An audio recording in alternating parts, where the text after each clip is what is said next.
C'est peu dire que ce pays m'a manqué. J'ai longtemps cru que j'étais nippone.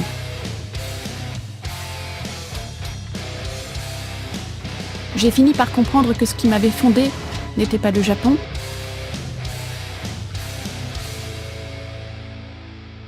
mais le manque du Japon.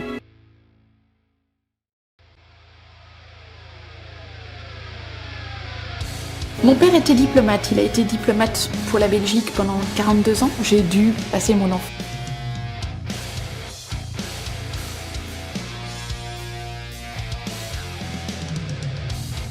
enfance et mon adolescence à déménager en permanence.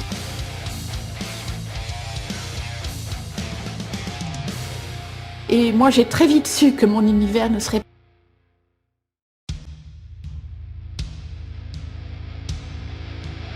pas stable et que je perdrais tout tous les 3 ans.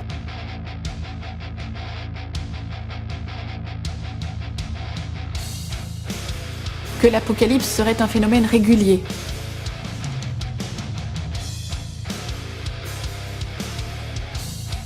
Ça a créé en moi une très grande angoisse, jamais résolue.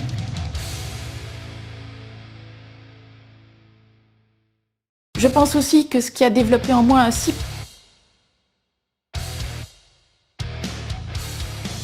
profond attachement au langage et, par conséquent,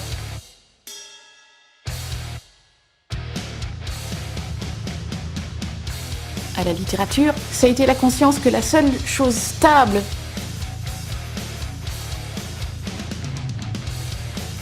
dans ma vie où je perdais tout continuellement, c'était le langage.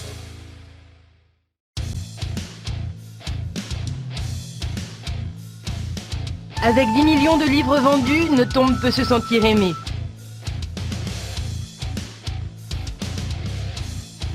Traduite en 40 langues, sujet d'études aux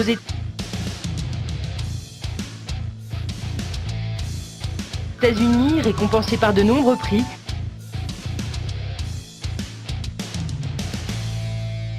Chaque année, avec la régularité d'un métronome,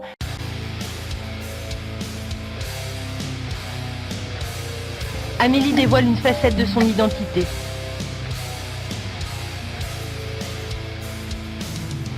Tour à tour tueuse, affamée, masochiste ou aujourd'hui amoureuse, Amélie se dessine en écrivant.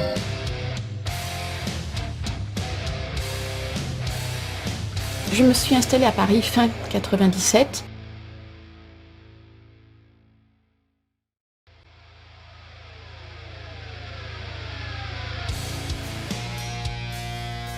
Pas pu faire autrement que de venir ici tous les jours répondre à mon courrier, c'était pathologique.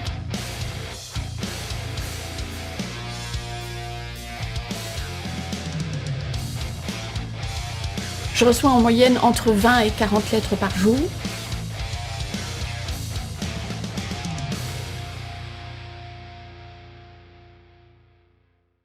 À lire tout, parce que je lis absolument tout le courrier que je reçois.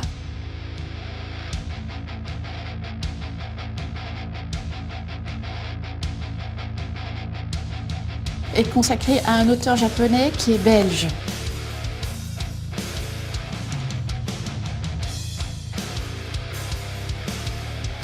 C'est quand même dingue.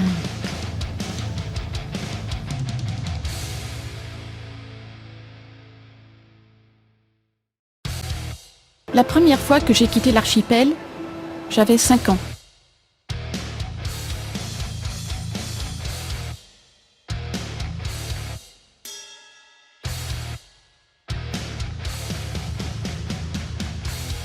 Les années qui ont suivi cet exil,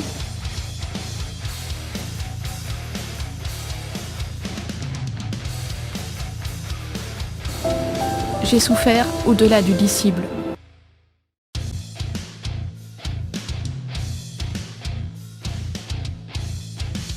Quand ma douleur était trop insoutenable,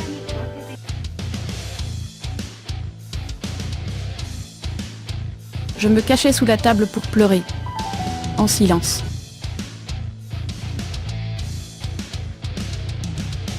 Je terminais toujours par ce serment, un jour, je retournerai dans mon pays.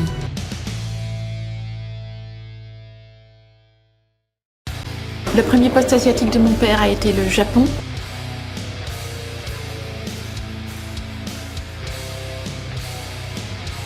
vivions dans la banlieue de Kobe.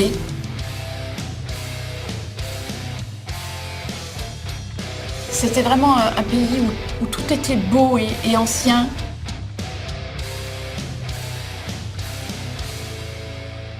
Il n'y avait que des jardins, que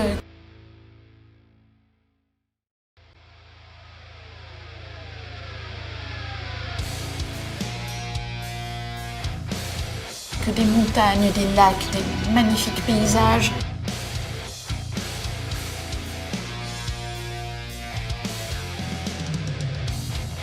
À 2 ans et demi, dans la province du Kansai,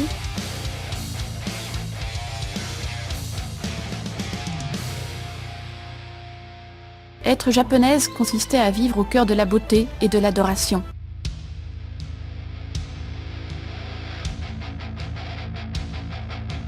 Être japonaise signifiait être l'élue de Nishio-san.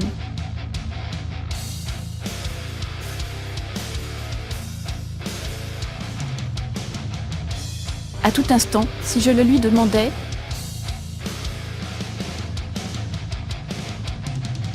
elle abandonnait son activité pour me prendre dans ses bras, me dorloter.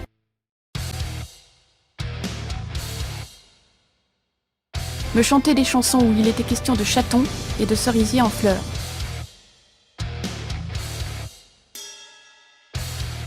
Nishio-san était une femme très simple, d'un milieu modeste.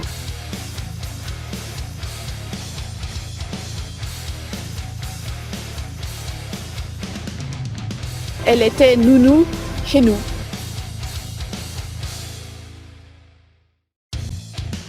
On allait au petit lac vert qui a disparu, l'endroit où j'ai appris à nager.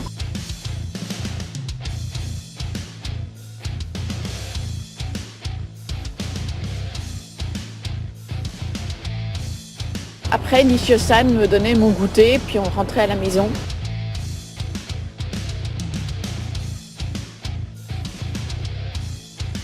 Donc ceci était censé être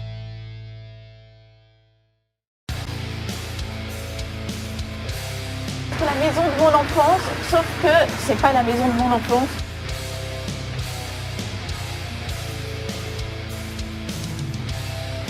Puisqu'elle a été détruite dans le tremblement de terre de Kobe en 1995.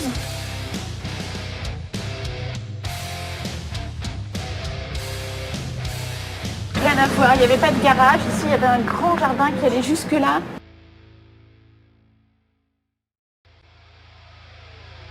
Et qu'il y avait un petit étang japonais dans ce grand jardin.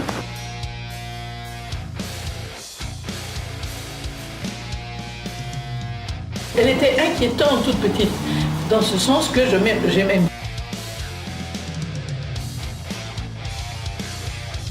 dû aller chez un pédiatre et la porter en disant mais écoutez, c'est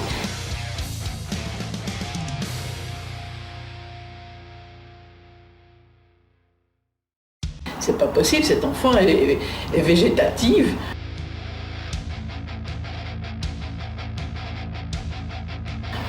Et lui, il a regardé, il a dit oui, c'est ce qu'on a.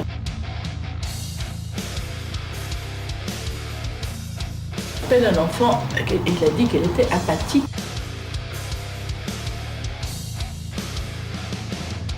Si je puis dire. Ça m'a passé.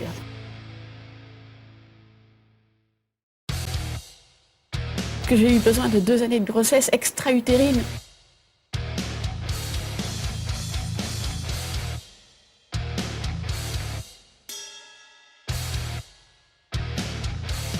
Itsumo Sabishiketta.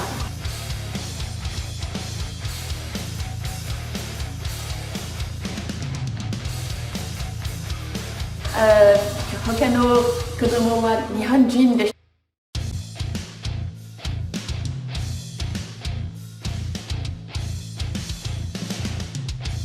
Takara, watashi wa skoshi kowakatta.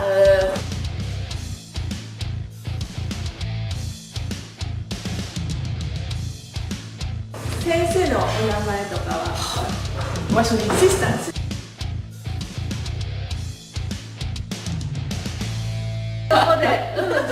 C'est moi.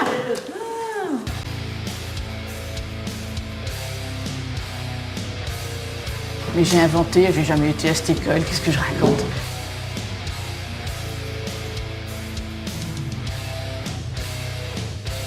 Puis non, il y a des preuves. Je suis sur la photo.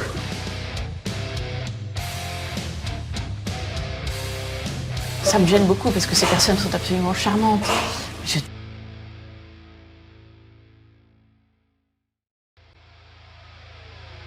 détestais cette école. Je trouvais... Déjà...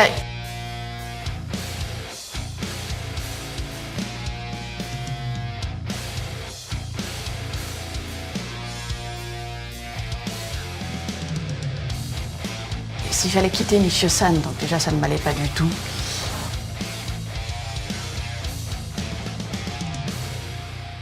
Mais en plus, il fallait se mêler à tous ces autres enfants, il fallait obéir.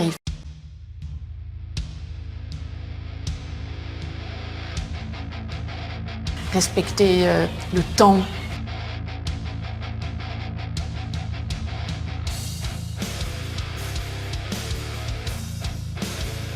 D'ailleurs, il y avait un uniforme.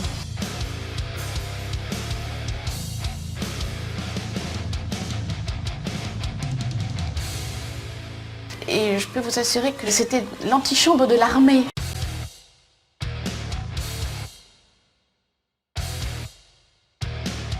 C'est-à-dire que j'allais au jardin d'enfants japonais.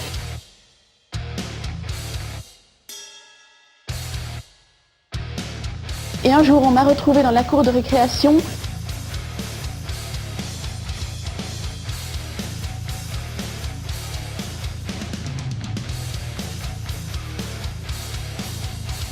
En dessous de tous les autres enfants qui m'avaient...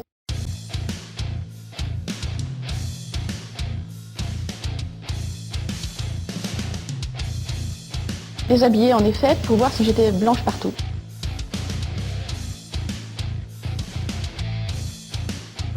Vous êtes blanche partout. Oui.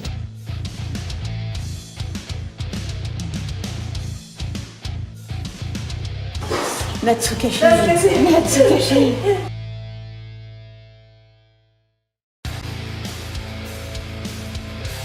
L'enfance, c'est cet âge qu'on vit à fond, sans aucune protection.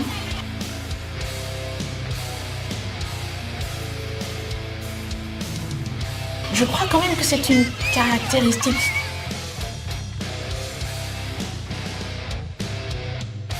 commune à l'enfance.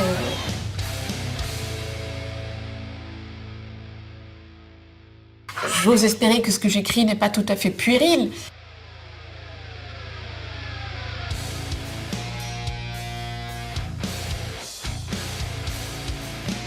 Mais quand j'écris, je reconstitue les conditions de l'enfance, à savoir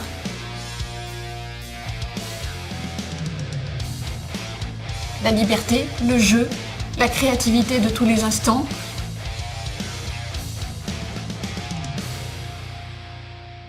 Cette espèce de rapport direct au langage.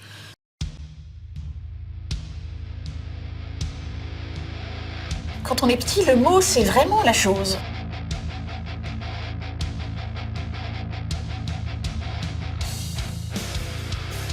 On a une impression d'immédiateté du rapport au langage.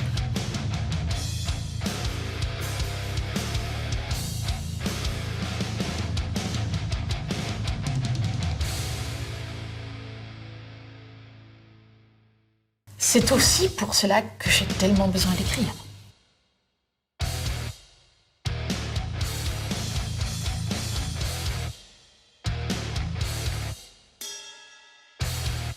Le premier grand choc de ma vie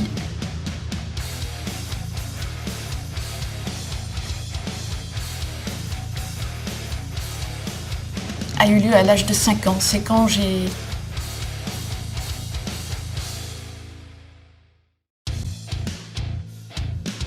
été arrachée au Japon pour arriver en Chine.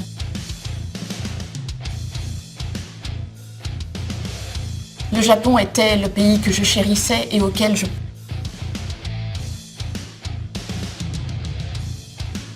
pensais appartenir. La Chine était le contraire du Japon.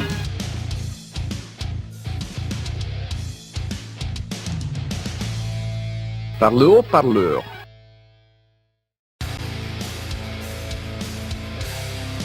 Le policier donne des indications de circulation.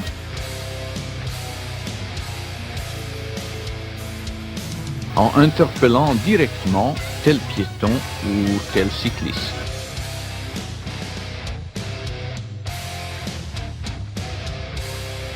Nous étions en Chine de 1972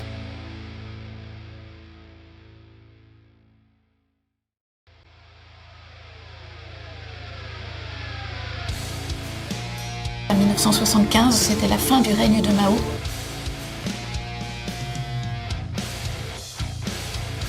C'était une époque où les gens disparaissaient comme des mouches.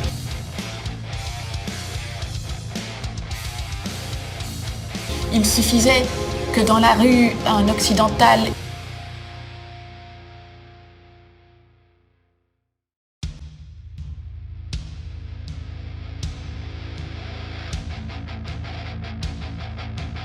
ait adressé la parole à un Chinois pour que le Chinois disparaisse le lendemain.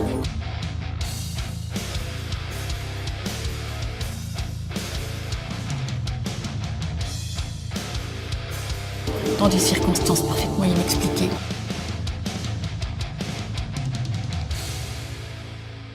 Ça faisait vivre dans une angoisse permanente.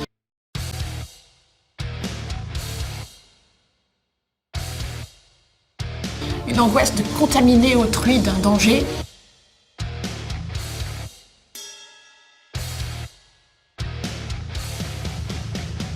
Moi, évidemment, j'étais un enfant.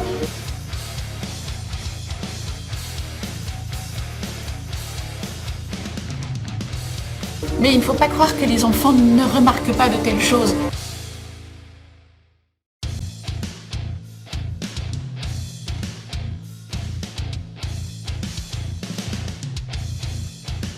Quand j'étais petite, j'étais tellement profondément aquatique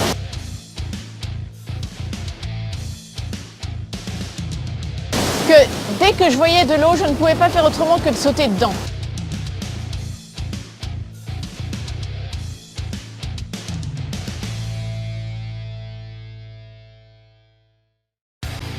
J'avais lu la Bible et je savais que le Christ marchait sur les eaux.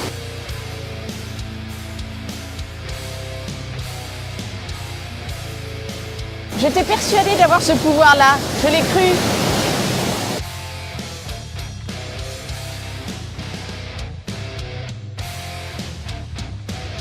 Le dernier accident que j'ai connu dans la mer, c'était au Bangladesh.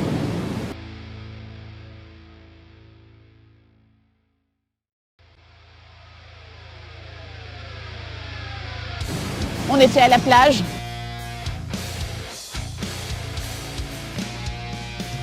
C'était toujours la même chose, je ne pouvais pas résister à l'attrait de l'eau.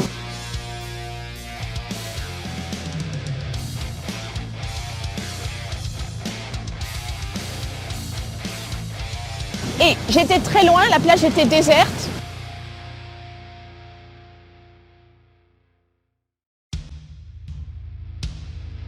Et je n'avais pas vu que des hommes étaient entrés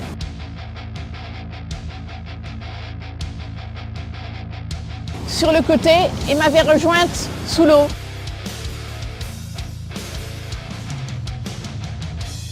Des musulmans sans doute indignés du fait que j'étais en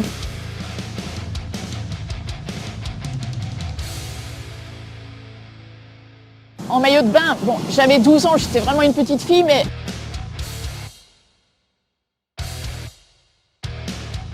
à leurs yeux, à 12 ans, on n'est pas une petite fille.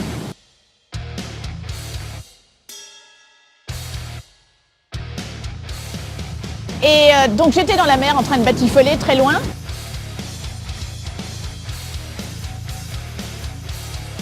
Quand d'innombrables mains m'ont attrapée.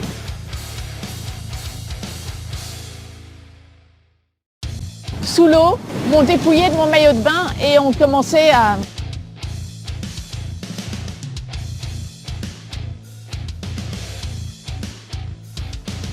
entrer en moi de toutes les façons. C'était absolument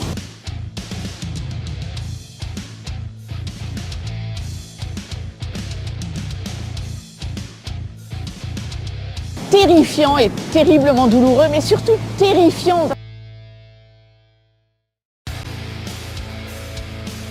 Parce que je ne voyais personne, il n'y avait personne autour de moi.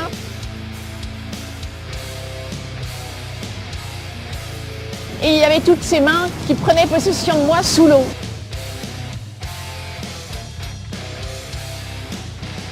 Il m'a fallu très longtemps pour être capable de hurler.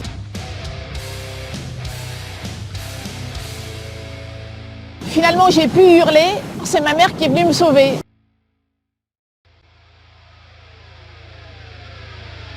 C'est la dernière fois que je suis entrée dans la mer. Depuis, on ne m'y a plus jamais vue.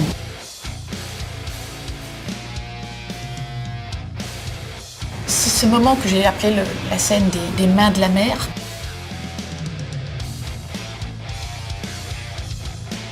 Ça a été un moment charnière dans ma vie, à tout point de vue.